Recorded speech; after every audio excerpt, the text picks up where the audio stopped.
Ladies and gentlemen, the producer-director of CBS Radio's Suspense, Mr. Anthony Ellis. How do you do? Mr. Ellis is also a writer. He has written today's story. It has nothing to do with suspense. Quite.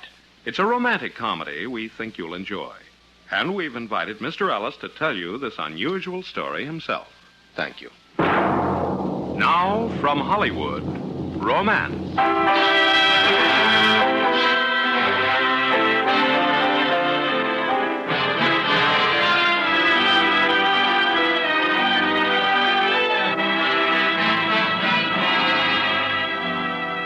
Romance, transcribed stories of love and adventure, of excitement and daring do. Today, with our respects to Rudyard Kipling, The Affairs of Private Bert Johnson, narrated by Anthony Ellis, featuring Mr. Ben Wright as the redoubtable Johnson.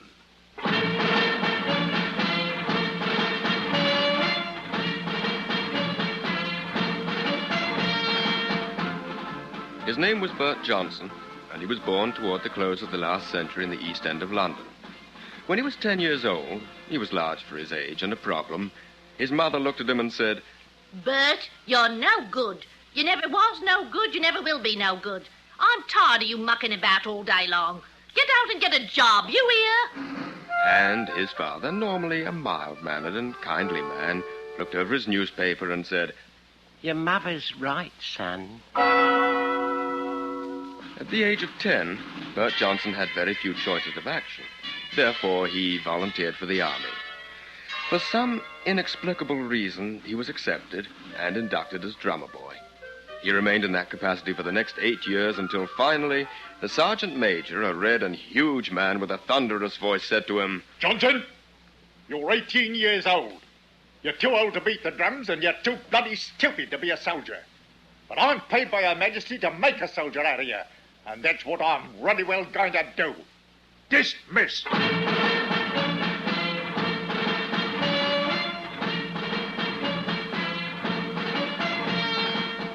And for the next 7 years, Sergeant Major Cudd did his best to make Private Johnson worthy of spilling his blood for the Queen Empress. How he accomplished this feat is more to the credit of Bert Johnson than the Sergeant Major, and this is how it happened.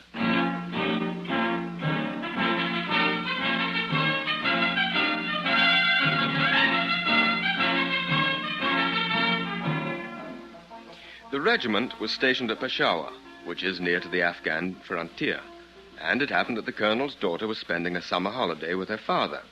She was a tall, raw-boned, unlovely, and rather headstrong girl, and against her father's specific orders made her way one day alone into the native city. Bert Johnson came upon her just as a particularly evil-looking Afghan had knocked her down and was making off with her handbag. Here, miss, you all right? Yes, I think so, thank you. He get your bag? Yes. Well, that's a shame. You oughtn't to be down here, you know. Lost? I suppose I am. Well, you better stay with me then. It's not an healthy place for a young lady. Come on. Here. Didn't no one tell you about it down here? I was warned. Well, you should have heeded him. I'm very grateful to you. Ah, that's all right. Where are you staying? With my father. Yeah. And where's your father staying? On the post. Oh, you mean the regiment? That's right. I'm Colonel Waite's daughter, Pamela. Go. I'm done. What? Well, who'd have thought that old Grumbleguts had a daughter? Are you referring to my father? Oh, no offense, miss. Just a pleasantry, you might say. But, look here, you won't say anything about me finding you, will you? Well, I don't see why not. I'm sure he'd be very grateful to you. Oh, not likely. I've been out of bounds for 4 days. Thought I'd make it an even 7 before I go back. Isn't that serious? Not half. The Sergeant Major will give me a month digging nasty holes for this if the old man don't have me shot. But it's been worth it.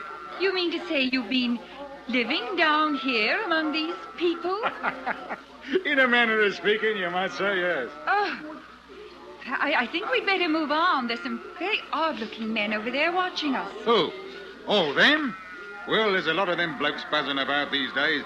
Friends of mine say they're Shere Khan's men down from Kabul. Afghans, you know. Trouble brewing up there, if you ask me. Come on, miss. Does my father know about the trouble, I mean? Begging your pardon, miss, but your dad don't know nothing about what goes on out here. He's only interested in parades and more bloody parades. I resent that. Oh, I'm sorry, but I keep my ears open and I've got friends in Peshawar. I know what I know. I should think it's your duty to inform your colonel then. Oh, God, that's a laugh. If you have information, it's your duty to give it to your commanding officer. What is your name, Private? Johnson, miss. Bert Johnson. Now, look, you won't say anything about me, will you? I mean, fair's fair, you know. After all, I saved your life, so to speak. But have you no loyalty to the flag under which you serve? The Queen? England? Oh, now, look, miss, I'm as loyal as the next man, and I'll tear the ears off anyone that says I'm not. Begging your pardon, miss. Oh, here you are. Now, that's the turning you take for the post. You'll be all right now. I'll watch you till you reach the gate. You won't come with me? I'm sure my father would deal most leniently with you. I'd rather take my chances with the Sergeant Major, miss. Well, then, Mr. Johnson, I shall say goodbye. I'm most terribly grateful for your service. I do hope we shall meet again under happier circumstances. Likewise, I'm sure, miss. My pleasure. Miss Wade took the big soldier's hand in hers, squeezed it gently, and then she was gone. Bert Johnson looked after a departing figure, angular, long-striding, and for the first time, the despair of the regiment knew deep in his heart that he was forever and hopelessly in love. In the meantime, approaching the post gate, Miss Pamela Wade was experiencing a similar emotion. She was well aware of her physical defects and knew that men seldom looked at her twice unless they were subalterns duty-bound to pay official court. This she knew, and yearned for the romance she dreamed of finding in India. She suddenly realized that she had found it in Private Johnson. How tall, how handsome he is. What a devil-may-care attitude. Of course he is rather common, but he's a man. Oh, what a lovely man. I must find out more about him. And this, against Private Johnson's wishes, she proceeded to do. I was frightfully worried, Pamela, frightfully. You must give me your word never to do such a thing again. I'm sorry, Daddy. I promise I won't. What was the name of the soldier who helped you? I shall wish to commend him personally. Oh, I'm so glad to hear you say that. He was rather afraid that you'd be displeased. Nonsense. Who is he? Private Bert Johnson. Johnson? Bert Johnson. He's a disgrace to the regiment. He'll be court-martialed and shot if he's caught. I've had enough of Johnson. Too much of Johnson. But, Daddy... If he touched you, if he laid a finger on you, I'll kill him myself. He saved my life. And perhaps even more. He must have been drunk. Sergeant Major! Sir? My daughter saw Johnson a few minutes ago. I order you to take as many men as you need and bring him in. Begging the Colonel's pardon, we have been looking... Look harder! Find the man. I'll break you if you don't. Do you follow me, Sergeant Major? I'll follow you, sir.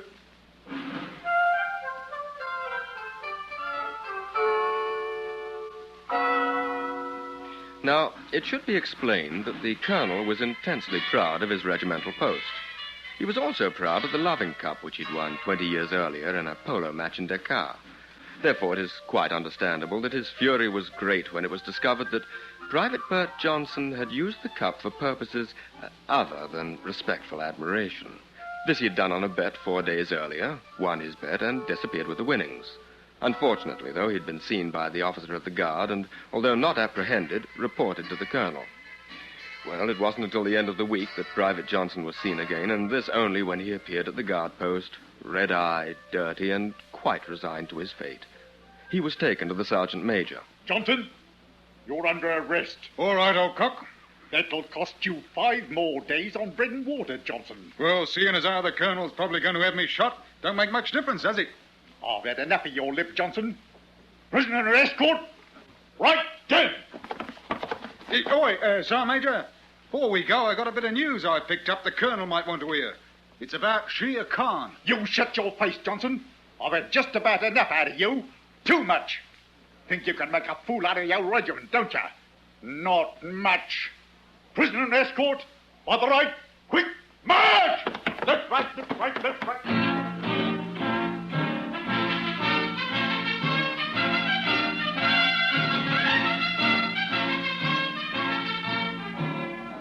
Bert Johnson was taken to the guardhouse and lodged in chains, while the colonel pondered over a fitting punishment for the man who had disgraced his command and desecrated his loving cup. Sergeant Major Cudd didn't see fit to accept Bert's bit of news and carry it to the colonel, which was a great mistake and one that he lived to regret. The disgrace of the regiment languished in his cell for 3 weeks and thought about the colonel's daughter. And then the startling news came. Oi, Smith, what's up? Hey, Lord lummy. The old frontier's blowing up. The Afghans are taking the outposts of Lupino. I could have told him that was going to happen 3 weeks ago. That ain't half of it. That old bleeder Shere Khan's blinking well kidnapped the colonel's daughter. Pam? He's holding her hostage at Kabul. We're going up to try to get her.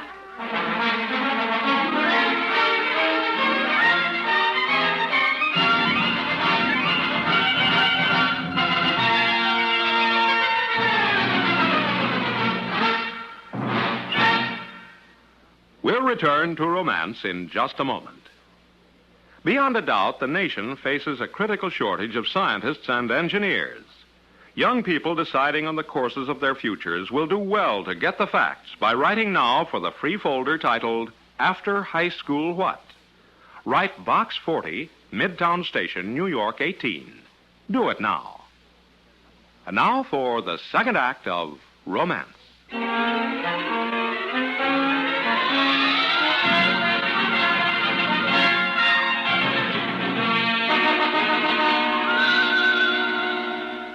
The entire regiment was formed in the square and addressed by a white-faced and very grim colonel. They were marching on Kabul for the honor of the Empire and, not in the least, incidentally, or so the colonel hoped, the honor of his daughter. His words drifted across the camp to Private Johnson's cell, and Johnson became filled with a great fear. Oi, Smith! Smith! Yes? What do you want, Johnson? I got to talk to the colonel. He ain't got no time to talk to you. I got to. It's urgent. I heard what he said about the march on Kabul. He can't do it. You balmy? What do you mean he can't do it? Listen, they got that place armed like a ruddy pincushion. There's better than 15,000 men up there just waiting. The old regiment will be wiped up. Gore, listen to the viceroy talking. Ain't he a bloody mob? Now, listen, you've got to believe me, Smith. I know, I tell you. As a girlfriend of mine told me while I was in the quarter. Well, I was too drunk half the time to remember, but it all comes back to me now. That's why Shere Khan took Pam, the colonel's daughter. He wants old Grumbleguts to attack so he can finish off the regiment. In which case, I'm grateful that you're such a valuable prisoner, because I've got to stay here to guard you and won't have me head blowed off. Go back to sleep. The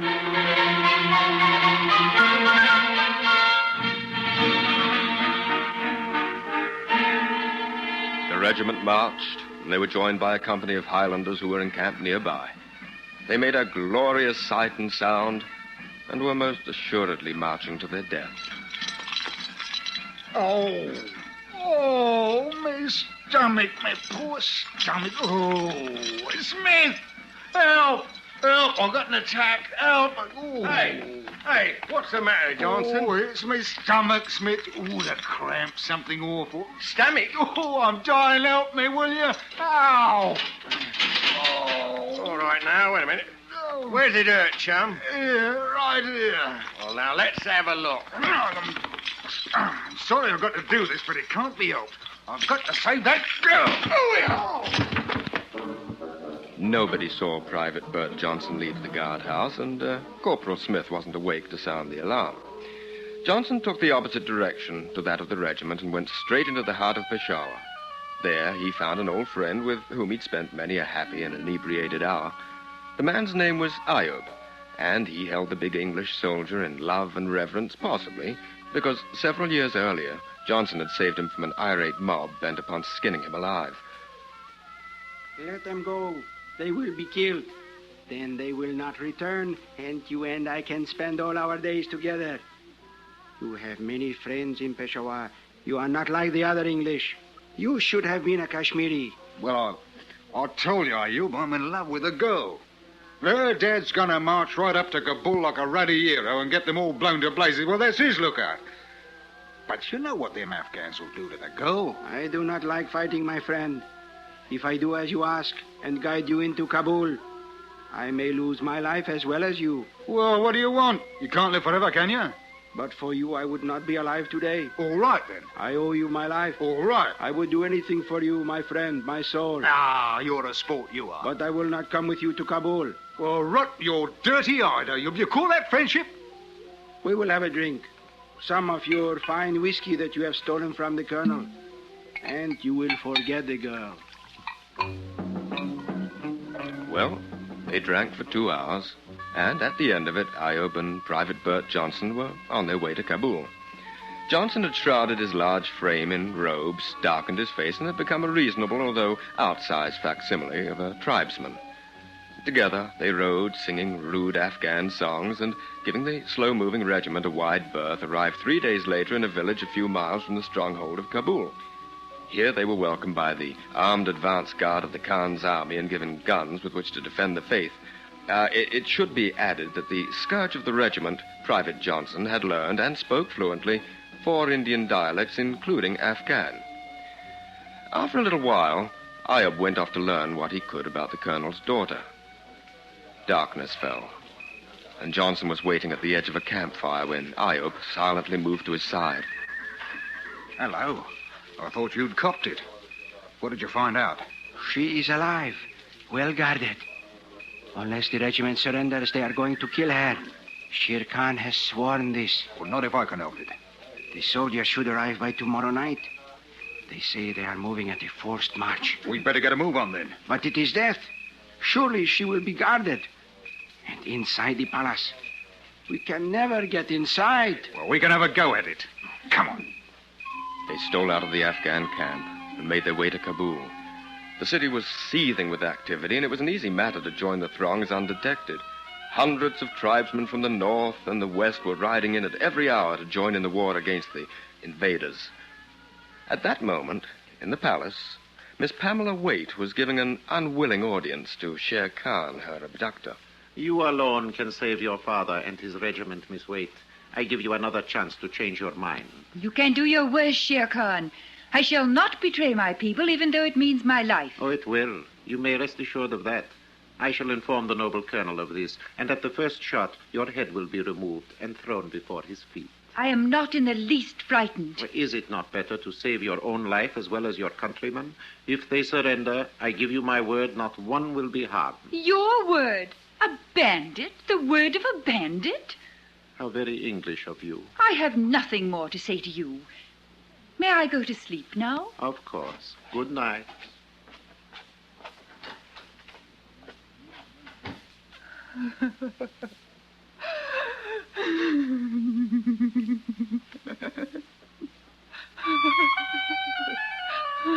She cried, partly in fear of what was to come, but mostly because she was in love with a tall, common soldier and knew that she'd never see him again. At dawn, out of sheer exhaustion, she fell asleep, and at dawn, Private Bert Johnson, although he didn't know it, strolled underneath her window with his companion, Ayoub. The way I see it, Ayoub, the best way for us to get in the palace is to have a talk with the sheer bloody Khan. You are mad. Not me. You. You'll have a talk with him. While you're doing that, I'll have a go for the girl. But you're going to make up something about the regiment, see? How many guns, men, what the plan of attack is. I'll tell you how to say it so it'll sound good. And if you can keep him going for half hour, I think I can get her out. Suppose that he does not believe me. Finds out that I am lying. You still think you can live forever? Now, here's what you're going to say. So, in the early morning sun, 2 tribesmen mounted the steps of the palace and told the sentry of the urgent news they carried for the Khan. 10 minutes later, after consultation, they were led by a single guard to the chief's quarters. In the corridor, they disposed of the guard and dragged him behind a curtain. All right. I'll meet you outside the gates tonight. If I'm not there, you meet the regiment, warn the colonel what the Khan's going to do, see? Good luck, chum. It was either a miracle of faith or love that led Private Johnson straight as an arrow to the room where his lady was being held. The guard stationed outside had only a moment to register a brief and fearful gurgle before he joined his ancestors. And then... kindly knock before entering. What is it you wish? Hello. Don't you remember me? Private Johnson. Private Bert. Oh, dear. Now then, it's all right. I'm going to get you out, see? You're going to be all right. Oh, it's a dream. No, it ain't. We got to work fast or we're dead uns, both of us. It's lucky you're largish on size. The bloke outside ain't going to need these things. There you are. Put 'em on. There's blood on them. That's right. Didn't do him no good. Won't hurt you. Hurry up, go. Oh, Bert, you're quite wonderful. I want you to know that I've... That's the way I feel. I didn't think you would. Just in case if we don't get out, I love you. See? I do see. Oh, indeed I do. Yeah, all right. Well, let's have a look at you. Yes, good. Yeah, keep your face covered with this. Now, give us a kiss and let's hop it, eh? It would perhaps be a better story to relate that Private Bert Johnson fought his way through an army of tribesmen, slashing his way for his love to freedom. But such was not the case. Miss Waite and the soldier walked out of the palace without a word being spoken to either one of them, and that night they waited in the appointed place for Iob, who met them without incident. It was only when they were within sound of the advancing regiment's pipes that the lovers spoke of their plight. What are we going to do, Bert, about us? Well, I'm blessed if I know. Your dad's going to have a conniption when you tell him. I don't care. You love me? I do. You wish to do the right thing. To marry me? Well, of course I do. What do you think? Very well, then. It's settled. Yes. You tell that to old Grumbleguts. I will. Which she did. The colonel was torn between righteous indignation, he had entertained far greater hopes for his daughter's future, and grateful admiration for the disgrace of the regiment, who not only had saved his only born's life, but also the lives of his men. It is to his credit that he did the only thing possible under the circumstances, and perhaps no less to the sergeant major's credit that he accepted the change with what little grace he could muster. After the wedding and honeymoon, Bert Johnson, a new, shining, and responsible lieutenant in Her Majesty's Army, called Sergeant Major Cudd before him. Sergeant Major! Yes, sir? Have you seen to Hiob's comforts? Yes, sir. You've had my wife's things taken to our quarters? Yes, sir. Seen to my horse? Yes, sir. You have the makings of a good soldier, Sergeant Major. Thank you, sir. However, your boots is dirty. Now, look here, Johnson. I've had enough of you. Too much. Sergeant Major, you're forgetting yourself. Yes, sir. Sorry, sir. Come off it, Cuddy. Let's have a drop together and forget it, eh? What do you say? Yeah.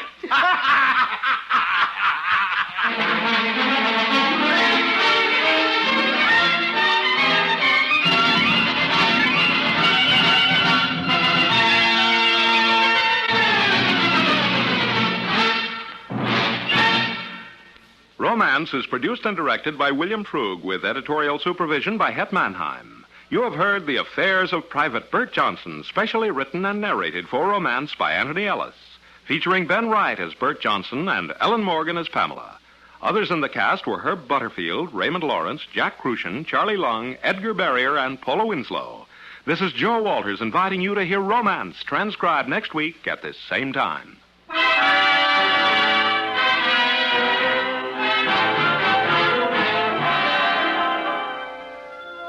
Starting next week, follow 2 solid weeks of CBS radio saturation coverage of a subject vitally important to us all, the age of the atom. Listen for 2 weeks of special programs nightly at 10:05 p.m. Eastern Daylight Time, starting next week at the Star's address.